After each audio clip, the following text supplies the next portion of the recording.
está en protesta por su alianza con el partido de la extrema izquierda Francia Insumisa. La de hoy es la primera reunión de un largo día de consultas de Macron para designar al primer ministro. Una decisión, dicen desde el Elíseo, que podría llegar en los próximos días. Y en Israel, huelga general para reclamar una tregua con Hamas después de que el ejército israelí recuperara los cuerpos sin vida de 6 rehenes en la franja de Gaza. Bajo el lema de Detener la Nación, esta iniciativa ha sido secundada por el Foro Empresarial de Israel, que aglutina a las 200 empresas más grandes del país.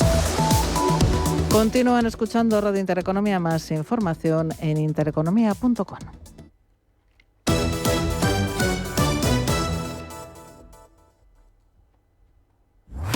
Radio Intereconomía. Eres lo que escuchas.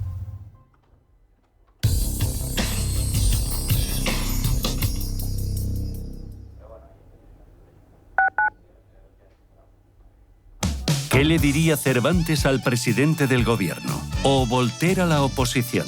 Descúbrelo junto a toda la actividad cultural en el Marcapáginas, en Radio Intereconomía. Todos los sábados a la 1 del mediodía, el Marcapáginas, con David Felipe Arranz. Porque la cultura también podría ser divertida. La consultoría empresarial del futuro ha llegado y su nombre es Carácter. Te ayudamos a conseguir los mejores resultados de negocio utilizando la tecnología de vanguardia y el mejor talento. Es tiempo de mirar hacia el futuro y combinar progreso, impulso y talento. Es tiempo de Carácter, la consultoría tecnológica para el sector financiero y de seguros. Visita carácter.es, la primera con Q. Si el problema es el cambio, la solución es cambiar. ¿Te unes? Mercado de divisas, la actualidad del euro, el dólar, la libra y todo el mercado Forex. Un programa presentado por Raúl Castillo. Elige tu propio camino en el mundo de la inversión. Mercado de divisas, los miércoles de 10 a 11 de la noche en Radio Intereconomía. ¿Eres de los que invierte en temáticas? Entra en bancobig.es y explora todas nuestras temáticas de inversión. Ponemos a tu disposición las herramientas para tus operaciones de forma 100% digital. Banco Big. Nos mueven tus valores. Debes saber que toda inversión conlleva el riesgo de pérdida de capital. Estamos en constante cambio. El mundo cambia. Cambia nuestro entorno. Cambios que nos hacen reflexionar. Cambios que nos hacen apostar por fórmulas diferentes. En la radio apostamos por el sector inmobiliario. Súmate al cambio con IDE Inmobiliario. Cada miércoles y jueves a las 11 de la mañana con Elena Fraile en Radio Intereconomía. Nos sumamos al cambio.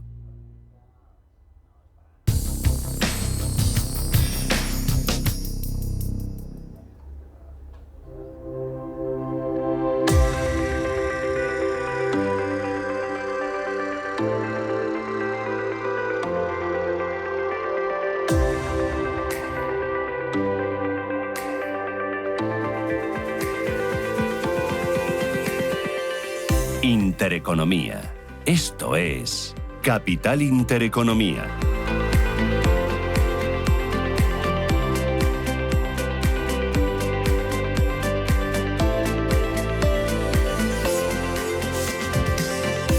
Hacemos una breve parada en este tiempo de mercados para hablar de otro tipo de activos, de los metales preciosos de inversión. ¿Con quién? Con Silver Gold Patrimonio. Javier López es el consejero delegado de Silver Gold Patrimonio. ¿Qué tal, Javier? Muy buenos días. Muy buenos días. Bueno, cada uno de estos metales preciosos, oro, plata, osmio, rodio, platino, paladio, tienen diferentes características. Ahora bien, ¿qué es lo que debe priorizar un cliente a la hora de elegir unos u otros? Pues fundamentalmente, dentro del perfil de comprador o de inversor, pues tener claro, primero, qué parte de patrimonio quiere hacer. Segundo, a qué tiempo lo quieres hacer. Tercero, tener claro qué riesgo puede tener o qué volatilidad puede tener cada uno de los metales. Estamos viendo, por ejemplo, históricamente el oro siempre ha sido más tranquilo, la plata también algún que otro movimiento, platino, paladio, rodio, son metales industriales que dependen muchísimo de la situación geopolítica y también de la oferta y de la demanda de la propia industria, con lo cual son bastante más volátiles. En función de eso, en función también del perfil de cada cliente, pues determina, pues bueno, pues cuál es mi nivel de riesgo. No, yo quiero ir a una cartera tranquila, pues me voy a los metales más tranquilos y en el medio y largo plazo. Que quiero intentar obtener alguna plusvalía del mercado, pues me tengo que ir a metales que sean más volátiles, pero obviamente entrando también en el corto y en el medio plazo, ¿vale? Eso va en función de la tipología, también fundamentalmente del perfil del cliente. Cada metal tiene esas características fundamentales, pero al final el que determina qué comprar es el cliente. ¿Y qué estrategias fiscales recomendarías para optimizar los beneficios de invertir en metales preciosos? Hombre, partiendo del hecho de que la fiscalidad es, digamos, lo que se paga son por ganancias patrimoniales y están sujetas a una línea, y no tenemos la posibilidad que tiene, por ejemplo, un fondo de inversión de ir haciendo sin pasar de uno a otro sin peaje fiscal, aquí es tener claro también que si quieres vender al final sin hacer operativa, vas a pagar todos los impuestos, los vas a pagar en el momento que tú haces la venta final. Si haces operaciones intermedias, en cada una de las operaciones que tú cierres tienes que pasar por caja, con lo cual va a ir en función de la posible plusvalía que haya obtenido y que en un momento determinado pues quieras aplicar o no. También es muy diferente una persona física de una persona jurídica, ¿no? O sea, funcionan distintos, pero en función de, siempre teniendo en cuenta que se tratan de ganancias patrimoniales, con lo cual, en el momento que tú haces cualquier movimiento de venta, es decir, tú has comprado y has vendido, automáticamente tienes que pasar por caja. Uh-huh. Y no sé si podríamos pensar con los metales de inversión en un horizonte temporal de largo plazo, no sé. ¿Cómo pueden ayudarnos a diversificar nuestra cartera de inversión, nuestro portfolio y proteger el patrimonio de los clientes? Yo entiendo que esto deberíamos de pensar en planes a largo plazo con los metales de inversión. Correcto. Los metales a largo plazo siempre, históricamente, hemos visto que estadísticamente siempre han dado resultados positivos, con lo cual crear una parte del patrimonio a largo plazo con metales preciosos, tienes bastantes posibilidades. Obviamente no podemos decir 100% seguro, porque no hay nada 100% seguro, pero estás dando una estabilidad a esa cartera, ¿vale? Con una posibilidad real de obtener plusvalías, con lo cual todo lo que apliques en el largo plazo, fundamentalmente con los metales y también con otros activos, pero fundamentalmente con los metales, le va a dar esa estabilidad a cualquier tipo de cartera. Uh-huh. Claro, y ahora que seguimos con el ahorro de largo plazo, ya sabes que muchos expertos animan con planes de pensiones para relativizar las caídas, para hablar de nuestra jubilación, el sistema de las pensiones en el futuro, pero claro, lo cierto es que aquí también está todo muy limitado, hay menos incentivos fiscales, correcto. La cantidad está muy limitada, que está menos grabada. No sé si los metales preciosos, Javier, pueden cumplir un rol similar a un plan de pensiones. Totalmente, y además de hecho tenemos creado varios planes pensados en eso, en el muy largo plazo, para ser una alternativa a los sistemas de planes de pensiones. ¿Por qué lo hemos hecho así? Pues volviendo a lo que hemos comentado antes, resulta de que si tengo algo que en el largo plazo va a mantener o va en tratar de mantener el valor o el poder adquisitivo de tu patrimonio, y que cuando llega el momento de la jubilación, que es cuando realmente necesitas tener esa seguridad, tienes algo que se ha revalorizado y que ha en condiciones normales combatido el efecto de la inflación, porque es que esto es lo que tiene que realmente mirar. Es que a mí, si la inflación hace que mi dinero deje de valer un 4, un 5% cada año, y resulta de que yo no revalorizo mi activo con ese importe, al final da igual lo que tenga, que realmente me voy a quedar con una capacidad de compra del 50 o del 25% de lo que tenía al principio, con lo cual creo que por las propias características del metal es una alternativa real y segura para a los planes de pensiones. Para poner el dinero a trabajar. Y Javier, ¿qué tipo de seguimiento, consultoría o ayuda ofrecéis a todas aquellas personas que están pensando en incrementar el patrimonio con metales preciosos de inversión? Pues le hacemos un trato personalizado al cliente y volvemos a lo mismo. Vemos la personalización del perfil de cada cliente en función de lo que necesita, de lo que quiera, de lo que espera, y en función de eso pues le damos esa consultoría que hay, pero que obviamente tiene que ir a lo largo de toda la vida, digamos, del comprador. Es decir, no es ahora que lo compras, no. O sea, obviamente tenemos, si ahí el mercado evoluciona, indicamos al cliente que el mercado evoluciona y posibles movimientos que pueda hacer, pues para aprovechar una caída para hacer compras adicionales, o en un momento determinado que haya habido un rebote importante, pues para que haga una venta parcial y que vuelva a esperar a que vuelva a hacer. Ese es el trabajo que realmente el valor añadido que nosotros queremos dar al servicio de la compra-venta directa de metal al cliente. ¿Dónde podemos encontraros? ¿En qué ciudades estáis o en qué oficinas para dirigirnos a vosotros? Pues mira, estamos en Málaga, Sevilla, Huelva, Badajoz, Cáceres, en Barcelona, Madrid, estamos en Girona, estamos en Lebrija, estamos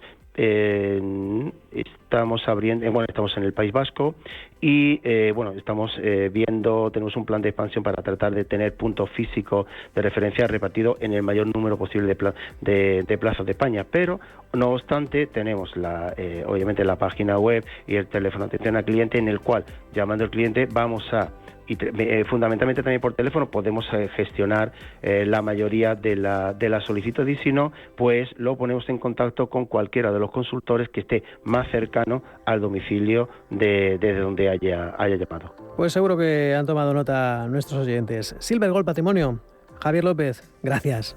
Gracias.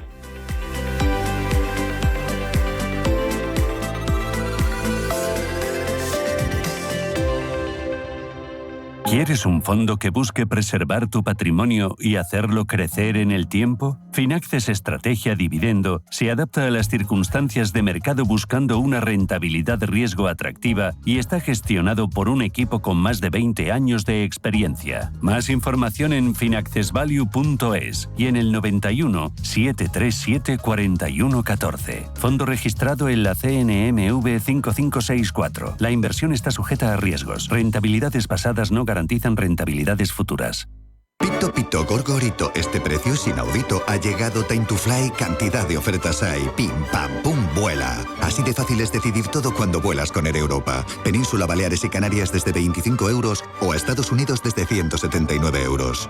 Precios por trayecto comprando ida y vuelta en aereuropa.com. Air Europa, tú decides. ¿Necesitas un método milagro para que tus equipos hablen inglés? Bueno, 8 Belts no es un milagro, pero sí garantizamos por contrato que en 8 meses hablarán inglés con solo 30 minutos diarios y 2 conversaciones semanales con expertos. Además, obtendrán una certificación oficial, totalmente subvencionada por 8 Belts. ¿No lo crees? Te devolvemos el dinero. Menos tiempo, más resultados. Visítanos en 8belts.com/empresas. 8 Belts. Hablando inglés. Garantizado.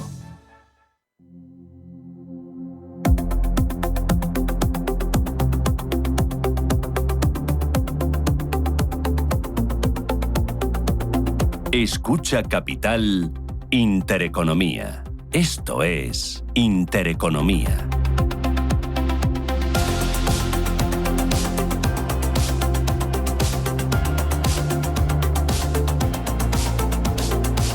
Hoy es lunes 2 de septiembre y les decía que arrancamos curso, arrancamos temporada y estamos de estreno. Nuevas sintonías. Esto que escuchan es una de las sintonías que hemos incorporado a la parrilla de Capital Intereconomía. Hemos empezado a las 7, seguiremos hasta las 12 de la mañana y esta sintonía pues nos anuncia nueva sección, una sección en la que vamos a traerles de lunes a jueves a empresas cotizadas para conocer su historia, sus hitos, para ver cuáles son sus proyectos, cómo ha sido su crecimiento, cuál es su elemento diferencial, para conocer por qué decidieron salir al mercado, qué les está aportando y bueno, pues entender un poco mejor este mundo de las empresas y en concreto de las empresas cotizadas. Nos estrenamos en esta nueva temporada y lo hacemos con una de las más recientes incorporaciones al BM Growth, es Indexa Capital.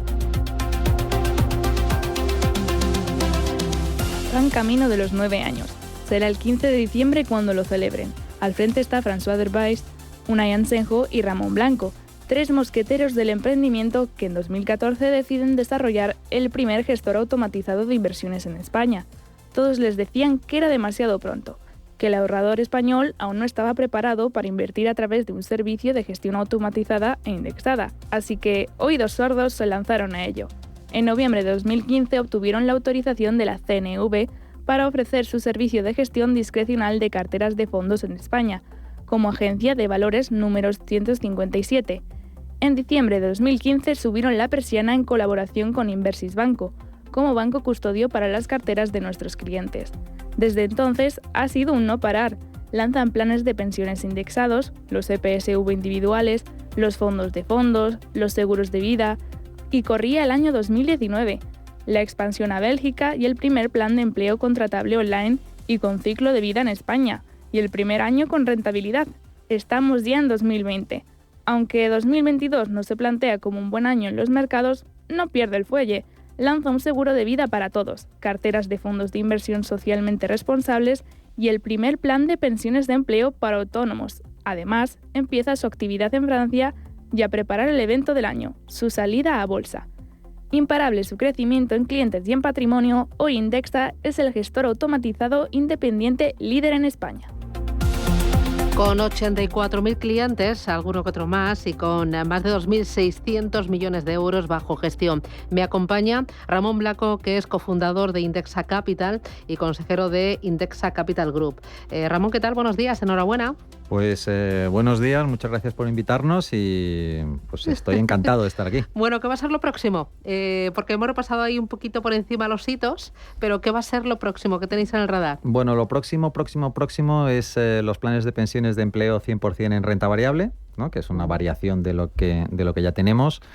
Y bueno, pues seguir con más de lo mismo, ¿no? Y más de lo mismo es seguir mejorando nuestro servicio, tanto de carteras de fondos como de planes de pensiones en general, ¿no? Tanto en España como en Bélgica y en Francia, y seguir tratando de realizar adquisiciones en aquellos países en los que estamos, ¿no? Fundamentalmente en España, Bélgica y Francia.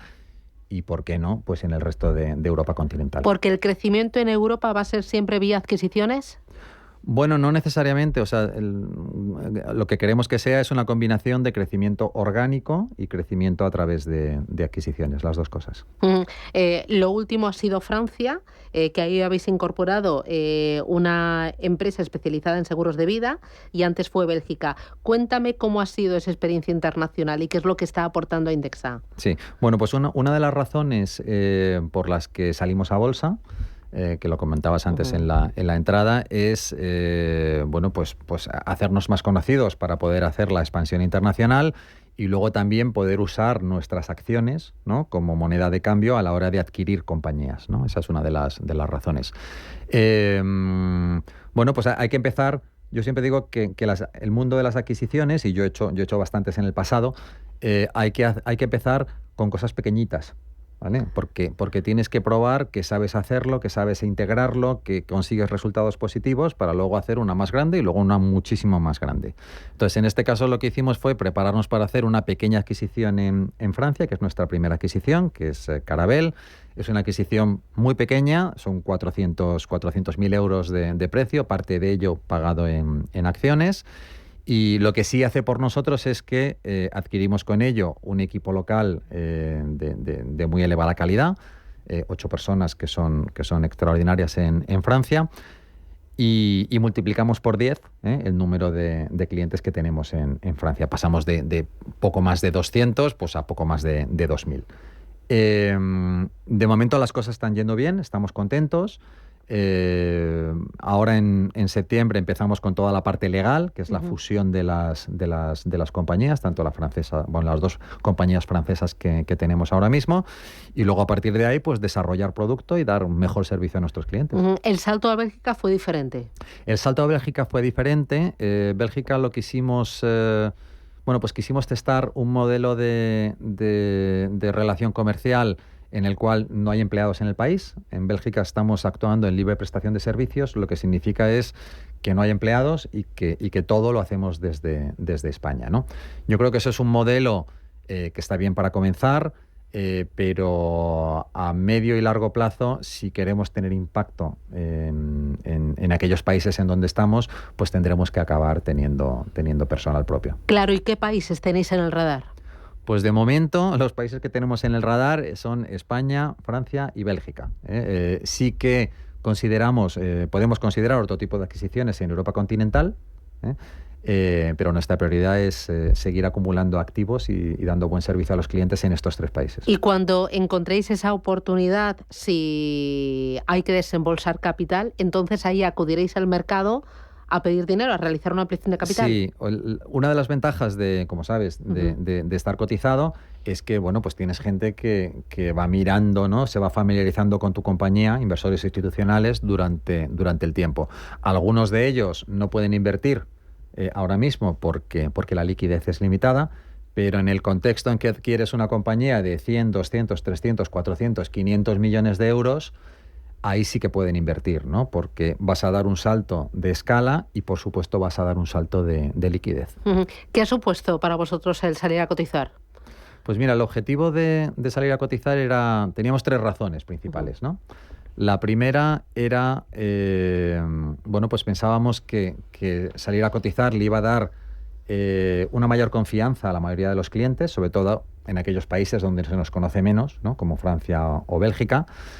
Salir a cotizar pues hace que tengas más auditores mirándote, más inversores mirándote, y eso pues a la gente le da más confianza. Al final todos nuestros grandes competidores, que son los grandes bancos, son el Santander, BBVA, el Banco de Sabadell, pues están todos cotizados, ¿no? Y nosotros queríamos decirle a la gente, oye, somos uno más, ¿no? de estas grandes entidades financieras. Eso ha tenido muy buen resultado. O sea, el reconocimiento de marca de Indexa entre nuestro público objetivo se ha doblado, con lo cual estamos muy contentos de esa decisión. La segunda de las razones era poder usar nuestras acciones para adquirir compañías. Esto ya hemos probado de manera muy pequeñita, ¿no? Con esta adquisición, que es posible, que si estás cotizado, pues la gente acepta, ¿no? Es capaz de aceptar tus acciones como si fuera dinero. Y finalmente teníamos una tercera razón, en la cual tenemos que trabajar mucho todavía, que es queríamos darle cierta liquidez, ¿no? a los socios, ¿no? A los socios de Indexa. Pues el primer año tuvimos 2,5 millones de euros de liquidez. Este año tenemos hasta la fecha 600.000 euros. Claramente, pues es un tema pendiente, es un tema que tenemos que trabajar. Y por eso salir a BM Growth. ¿Os planteasteis el cotizar en otros mercados, como por ejemplo Euronext? Pensando en las compras y adquisiciones luego en Europa, ¿no hubiera sido más coherente el dar el salto a Euronext? Fíjate, creemos que no. La cobertura... primero, el 99% de nuestros clientes y del patrimonio que tenemos ahora mismo está en España, ¿vale? La cobertura de lo que pasa en Euronext, ¿no? O en los mercados pequeñitos de Euronext por parte de los periodistas españoles es muy, muy inferior a lo que pasa en BME y en BME Growth. Yo creo que mediáticamente hubiéramos tenido muchísimo menos impacto y de momento la verdad es que creo que los inversores institucionales europeos tampoco nos hubieran hecho más caso porque no somos nadie en Francia y Bélgica todavía, ¿no? Así que no, yo creo que fue la decisión correcta. Claro, aquí ya más de 2.600 millones de euros bajo gestión, que os pone ahí en el primero de la lista que no sois banco. Correcto, somos el octavo gestor discrecional de carteras de España por volumen. Por encima ya solo tenemos los bancos, para entendernos solo tenemos al BBVA, a Santander, a la Caixa. El siguiente que tenemos en el radar es... ¿Y te miran así por encima del hombro? Que nos miran como si fuéramos una cosa muy chiquitita, muy chiquitita e insignificante, por supuesto. Pero el siguiente que tenemos a la vista es Bankinter, que está apenas a 400, 500 millones de euros de nosotros. Y que estamos convencidos de que si se despistan un poquito, pues les vamos a pasar. Vosotros habéis hecho la gestión, la inversión y el ahorro muy fácil, muy rápido y muy transparente, con además una vocación por formar y educar a cada uno de vuestros clientes para que entendiera en qué está invirtiendo. Bueno, y si no quiere entender, no pasa nada, se lo hacéis todo muy fácil y muy sencillo. ¿Os imagináis ese crecimiento en clientes y en patrimonio? Porque ¿cuál es el ahorro medio de cada uno de vuestros clientes? Bueno, La media de cartera es de 30.000 euros. Lo que ocurre es que la gente no suele poner 30.000 euros de principio, ¿no? La gente entra pues con 8 o 9.000 euros y luego se dedica a ahorrar. La inmensa mayoría ahorran todos los meses, todos los trimestres, periódicamente, ¿no? Sí, además es lo más recomendable, ¿no? Y bueno, y a partir de ahí lo que sí se produce es que, claro, una persona que entra con 10.000 euros y ahorra pues 500 euros al mes durante muchos años, pues acaba teniendo 60, 70 u 80.000 euros con nosotros pasados unos años, ¿no? Como sabes, el tiempo produce maravillas, ¿no? Con el interés compuesto, y esos ahorros se van componiendo a lo largo del tiempo, ¿no? Y bueno, sí, mencionabas el aspecto educativo, ¿no? y el aspecto facilidad, que son dos temas fundamentales, ¿no? Dentro de nuestra propuesta de valor. Todos los meses sacamos algún artículo pues relativo a cómo hay que ver el mercado, si sube mucho, pues que estés tranquilo, si baja mucho, pues que estés tranquilo, artículos de análisis. UNAI ha sacado un libro sobre gestión indexada. ¿Estáis ahí con los podcasts, que yo estoy enganchada? Estamos con los podcasts, que el último lo recomiendo mucho porque es sobre Juan Carlos Ureta, ¿no? Que es el fundador de Renta 4 Banco, que ha montado un bicho enorme de más de 400 millones de euros de valoración, pues básicamente con 300.000 euros. Y efectivamente creemos que los podcasts también son muy divulgativos y que ayudan mucho a la gente pues a entender lo que está pasando, ¿no? Bueno, es importante que hacéis fácil el ahorro, lo hacéis muy transparente. Yo me he metido en vuestras carteras y lo que me gusta es que se ve lo que has aportado, cuándo lo has aportado, cuándo haces las aportaciones, que no te esconde absolutamente ningún dato. Tienes ahí tus tablitas y todo muy sencillo, muy, muy gráfico, y además con unas rentabilidades muy buenas. Sí. Hubo un pequeño susto con el COVID, lógico, pero se recuperó y ahí aprendimos que hay que estar invertido. ¿Cómo son esas rentabilidades, no sé, de la cartera más audaz desde que ha nacido Indexa? Pues mira, desde que nació Indexa a finales de 2015, la cartera 6, que es más o menos una cosa, 50% renta variable, 50% renta fija, eso ha dado un 5,5%, y la cartera más agresiva, que es una cartera 10, que básicamente es un 90% renta variable, 85-90% renta variable y 10% renta fija, esa ha dado más o menos el 8 y pico % desde el principio. ¿Que acumulado cuánto sería? Que acumulado, pues es casi un 100%. Sí. Es casi un 100%, sí. Pues enhorabuena a todo el equipo. Adelante con todos los éxitos. Y enhorabuena también pues por los clientes, por el patrimonio, por los vehículos que vais ahí aportando y sumando, por el tema de los planes de empleo. A mí me parece que es una auténtica visión y éxito el hacer también fácil ese ahorro de cara a la jubilación, y nada, para seguir trabajando y pues, a ir a por el 8, no, a por el 6, a por el 5, arriba. Pues a seguir trabajando. Nosotros ya hemos dicho que en 2030 queremos tener 10.000 millones, que son muchos millones, pero mira, nos llevó, me parece que fueron 6-7 años llegar a 1.000 millones, nos ha llevado 2 años llegar a 2.000 y ya estamos en 2.600 y pico, ¿no? O sea que es factible. El límite está en el cielo, ¿no? Hay que ser ambicioso. Gracias, Ramón Blanco, desde Indexa Capital. Enhorabuena y un abrazo fuerte. Feliz temporada. Muchísimas gracias por invitarnos.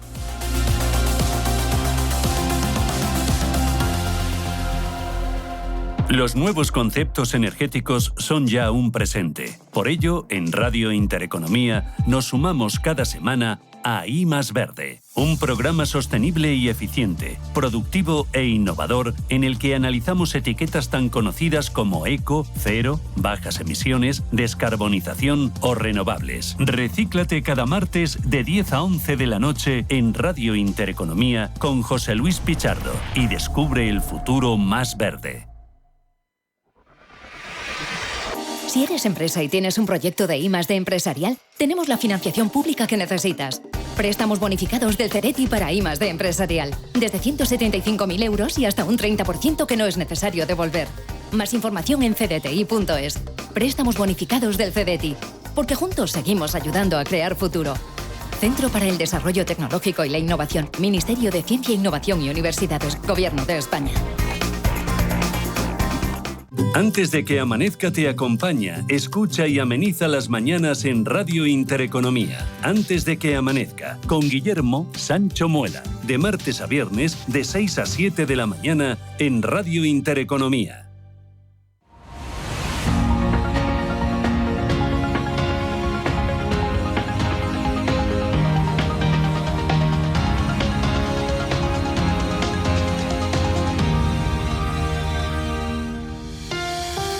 En Capital Intereconomía, Escuela de Finanzas, con Bontobel.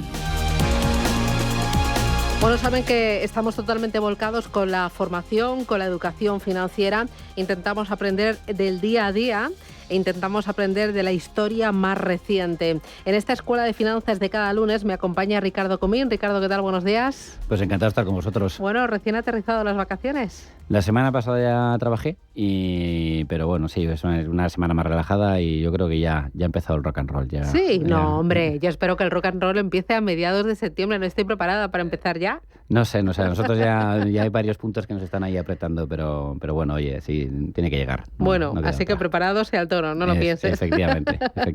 Oye, empezamos con plato fuerte para arrancar esta temporada, este curso de Escuela de Finanzas. Vamos a hablar de Bretton Woods, porque parece que vuelve en fantasma, pero a mí me gustaría explicar qué significó para la economía, qué significó para los mercados y, bueno, si ese fantasma puede convertirse en algo real a día de hoy. Vamos a empezar de cero. ¿Qué supusieron los acuerdos de Bretton Woods y qué tenemos hoy gracias a aquello? Bueno, en los acuerdos de Bretton Woods es algo que se produjo, se reunieron en 1944 y se empezó a hablar sobre todo ello representantes de los países principalmente que habían sufrido la Segunda Guerra Mundial, liderados por Estados Unidos, y lo que hizo en este caso Bretton Woods fue llegar a una serie de acuerdos para preparar la economía que venía por delante. Lo que hizo Bretton Woods fue montar algunos organismos que a día de hoy todavía estamos utilizando como organismos un poco más reseñables, podría ser el FMI o el Banco Mundial. También lo que se hizo fue poner los cimientos de cómo se iba a prestar dinero y qué garantías iba a tener para que los países saliesen adelante. Tenemos que tener en cuenta que hablábamos de países muy destruidos o con mucho por reconstruir después de la Segunda Guerra Mundial, y casi todo se hizo a través del patrón oro. Es decir, se iba a prestar dinero con garantías del patrón oro y esto daba muchísimas garantías y también, entre comillas, fijaba el tipo de cambio. No era un tipo de cambio fluctuante, sino que se fijaba a través de este patrón oro y de otros patrones. Y luego, por otro lado, era importante que los préstamos siempre tuviesen contragarantías, lo cual daba mucha más estabilidad a la economía. Bretton Woods funcionó fenomenal. De hecho, la economía fue una balsa de aceite hasta principios de los 70. No hubo tampoco grandes crisis financieras, incluso en los 70 hubo la del petróleo, pero luego ese estallido de burbujas se empezaron a producir en los años 80, cuando ya Bretton Woods empezó un poco a debilitarse un poquito más. ¿Y por qué empezó a debilitarse más? ¿Por qué ese sistema ampliamente acordado cayó luego en desuso? Bueno, pues por lo que suelen debilitarse y por lo que suelen destruirse las cosas que suelen funcionar bien, que es por una guerra.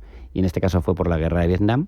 Estados Unidos, a través de Nixon, una decisión que tomó Nixon, que le llaman el Nixon Shock, empezó a saltarse a la torera muchas de las cosas que se habían acordado en Bretton Woods, y entre otras empezó a imprimir mucho más papel, no sé si eso nos suena hoy en día, y a mandar remesas de miles de millones de dólares a Vietnam, para poder llevar a cabo esta guerra.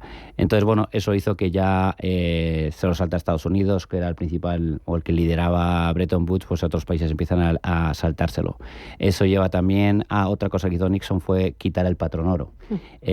Con lo cual tú ya no te estás anclando a un patrón fijo, sino que ya el cambio empieza a ser fluctuante. Y con el cambio fluctuante lo que empieza a tomar más prevalencia es el capital financiero, que hasta ahora había sido el capital productivo, pero el capital financiero también empieza a tomar mucho más peso. Con lo cual empezamos a acercarnos más a lo que estamos viviendo hoy en día. Hoy en día uno de los problemas que estamos logrando superar es la inflación, pero aquel entonces también la inflación llegó a ser un problema importante. ¿Es por eso por lo que hay ecos o se habla de el fantasma de Bretton Woods que vuelva otra vez a la economía real? Sí, hay algunos paralelismos. Otra de las cosas que se hizo en el Nixon Shock fue poner unos aranceles a la importación, lo puso Nixon, del 10%. Un 10% mayor de lo que había, con lo cual encareció mucho más lo que son las importaciones, las exportaciones y el comercio internacional, con lo cual lleva un mayor aislamiento y eso nos puede sonar también de hoy en día. Luego también lo que trató de hacer fue capar los salarios y en este caso los precios. ¿Para qué? Para combatir una inflación que estaba empezando a dispararse. Y luego hubo otro factor muy importante que fue el cierre del grifo por parte de los países productores del petróleo, que fue lo que ya llevó a la crisis del petróleo, que disparó de una manera virulenta la inflación. Y eso puede ser muy parecido a lo que estamos viviendo ahora con el COVID. Y en la parte del crecimiento del 10% de las importaciones también podemos haber visto cosas parecidas. Pues lo hemos visto con la aceituna española, lo hemos visto con la guerra comercial entre Estados Unidos y China. Hay algunos perfumes o algunas esencias que nos pueden sonar a ese final de Bretton Woods 1 que se transformó en un Bretton Woods 2. Claro, y después de ese Bretton Woods 1 y el Bretton Woods 2, ¿qué pasó? ¿Qué sistema sucedió? En el Bretton Woods 2 lo que hizo el mundo fue, como el patrón oro había desaparecido, tenías que anclarte en este caso a algún otro tipo de garantías.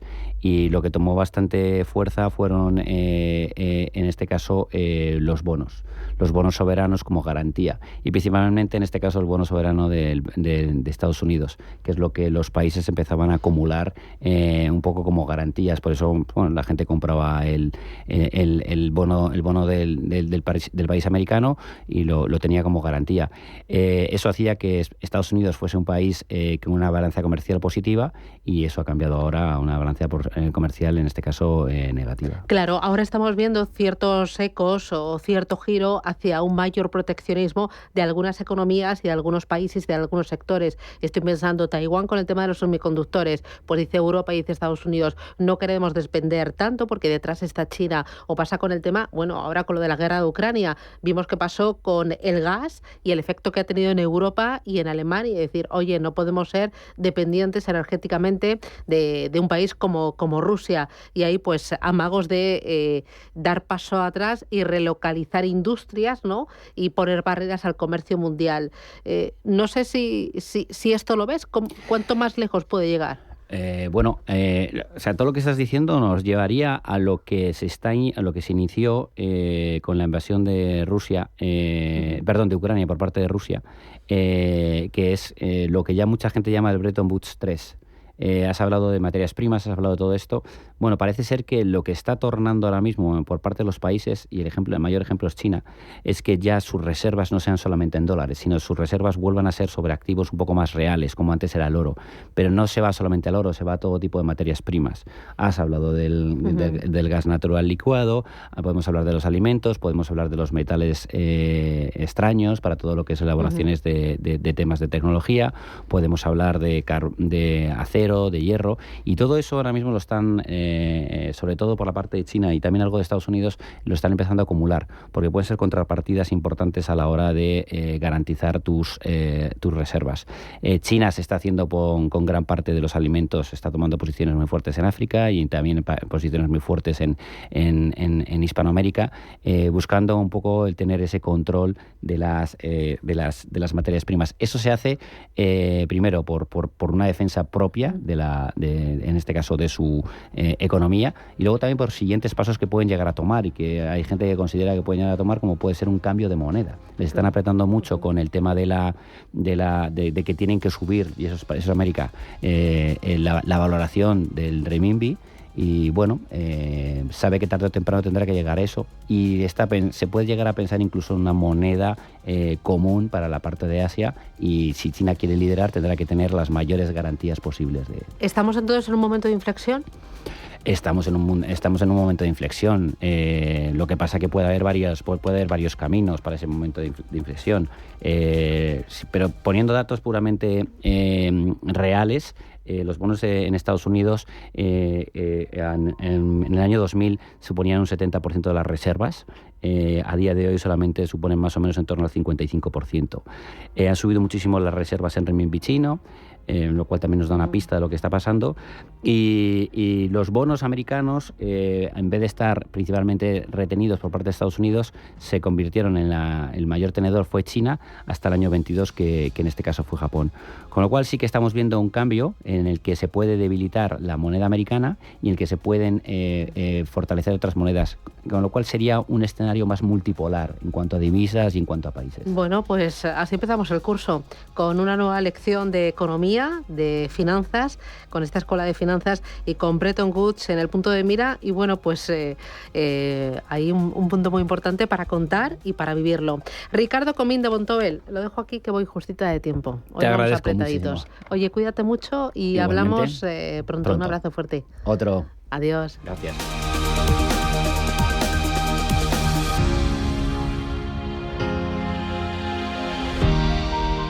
En Arquia Banca ofrecemos soluciones de inversión personalizadas y adaptadas al perfil de riesgo de nuestros clientes. Nuestro método: diseñamos una estrategia a largo plazo tras realizar un exhaustivo análisis de los mercados y las tendencias globales. Contáctenos ahora en inversión@arquia.es y le ofreceremos una propuesta personalizada. Arquia Banca. Cuidamos de su patrimonio como si fuese nuestro. Puede consultar los folletos informativos y los documentos con los datos fundamentales del inversor DFI en los registros públicos oficiales de la CNMV, así como en www.arquia.es y oficinas de Arquia Banca. Pito Pito Gorgorito, este precio es inaudito. Ha llegado Time to Fly, cantidad de ofertas hay. Pim pam pum, vuela. Así de fácil es decidir todo cuando vuelas con Air Europa. Península desde 12 euros o a Estados Unidos desde 194 euros. Precios por trayecto comprando ida y vuelta en aereuropa.com.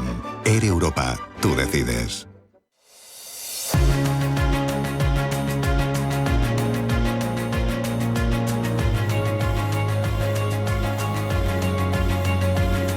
Legal por Naturaleza, el bufete especializado en herencias nacionales e internacionales, le ofrece este espacio.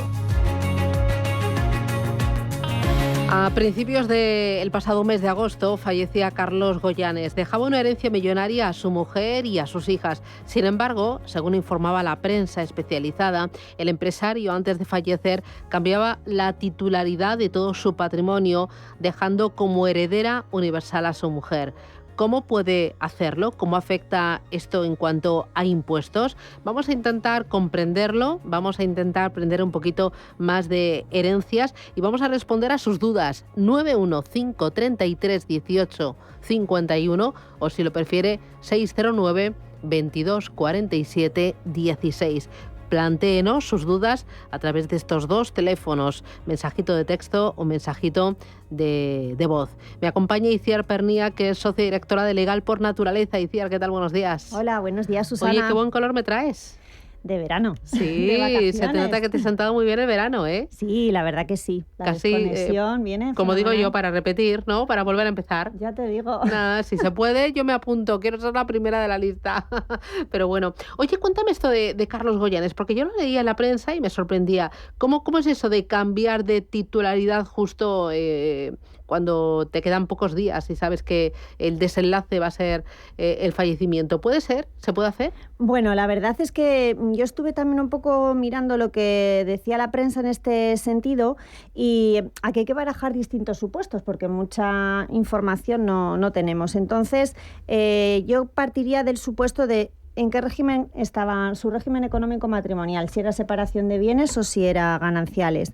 Yo entiendo que su mujer estaría en el consejo de administración de su empresa y le pasaría todas las acciones a ella para que fuera la presidenta o administradora única, en su caso, de la sociedad, para mantener ese patrimonio en la familia e intentar evitar el pago de impuestos y diferirlo. Pero también puede ser que en el testamento ella estuviera protegida con la cautela socimi, de la que ya hemos hablado en otras ocasiones. ¿Qué quiere decir? Que él reparte a partes iguales su herencia, pero a su mujer le deja la potestad de, bueno, pues ahora es todo para ti, y tus hijas tendrán nuestras hijas su parte, pero si la reclaman antes de tu fallecimiento, pues estarán penalizadas solamente con la legítima. Con esta cuestión lo que hace también es protegerla y ella se queda en la misma situación que está antes de fallecer su marido. O bien han liquidado su sociedad de gananciales, ella se ha quedado con los bienes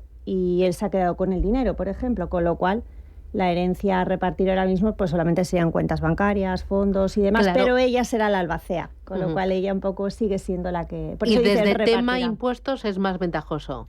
Sí, por eso dicen en la prensa, ella será la que reparte en el futuro esta herencia, porque imagino que será la albacea la que lo va a organizar. Y claro, el tema de impuestos, sí presentará un impuesto de sucesiones solamente por lo que haya que repartir ahora, que por lo que decía la prensa era un porcentaje pequeñito de un local que tiene compartido con sus hermanos y en todo caso cuentas bancarias. Pero si sus hijas y su mujer son cotitulares de esas cuentas bancarias también, pues ya una parte es de ellas. No hay que pagar sucesiones. Fallecía a principios de mes Carlos Goyanes y hace unos poquitos días fallecía Caritina Goyanes, su hija. Sí. Era heredera de parte de la herencia de su padre y ahora eso ¿cómo queda? ¿Cómo queda esa porción que Caritina había heredado de su padre, pero Caritina a los 20 días ha muerto? Claro, pues en este caso sus hijos, por sustitución vulgar, ocuparán su puesto en la parte de la herencia de su padre. Entonces los niños heredarán, tendrán dos herencias, por una parte la herencia de su madre y por otra parte la herencia de su abuelo, que tendría que ir a su madre, pero ellos la sustituyen a ella. ¿Y si hubiera fallecido ella antes que su padre, ahí qué pasaría con la herencia del padre?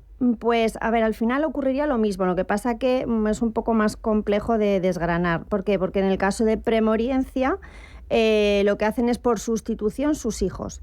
Sí, pero si en el testamento su abuelo no hubiera dicho, si mi hija no está, le sucederán sus descendientes, puede entrar en juego el derecho de acrecer, que quiere decir que lo que le tocara a Caritina pasaría a Carla Goyanes.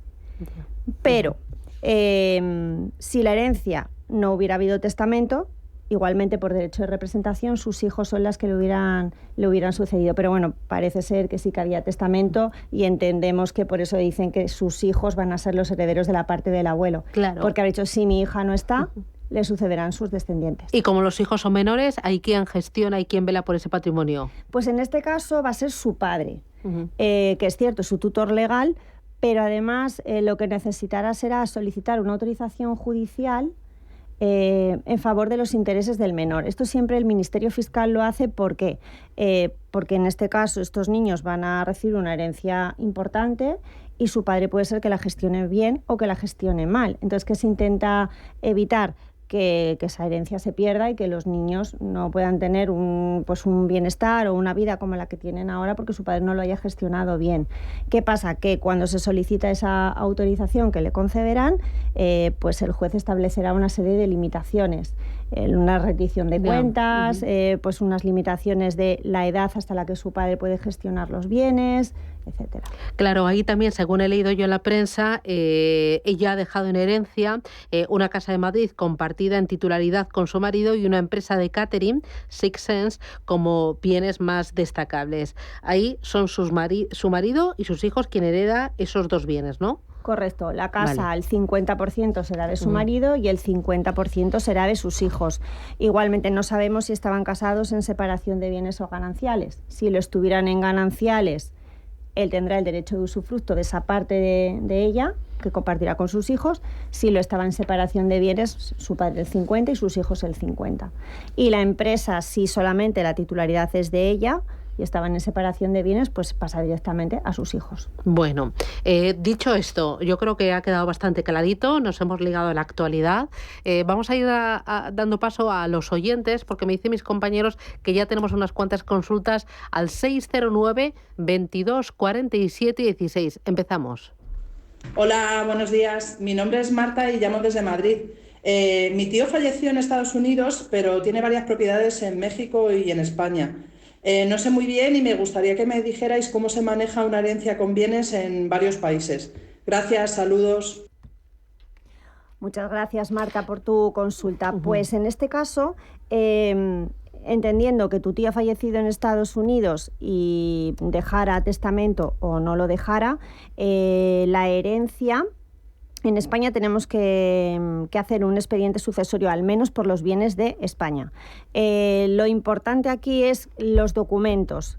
Pues partiremos de un certificado de defunción que tiene que venir desde Estados Unidos. Si el último testamento válido lo hizo en Estados Unidos, también tendrá que venir de allí, porque entonces su sucesión se regirá por la legislación sucesoria americana, y si no había testamento, pues tendremos que hacer una declaración de herederos que necesariamente tiene que venir desde allí. Aquí lo más importante es saber si hizo testamento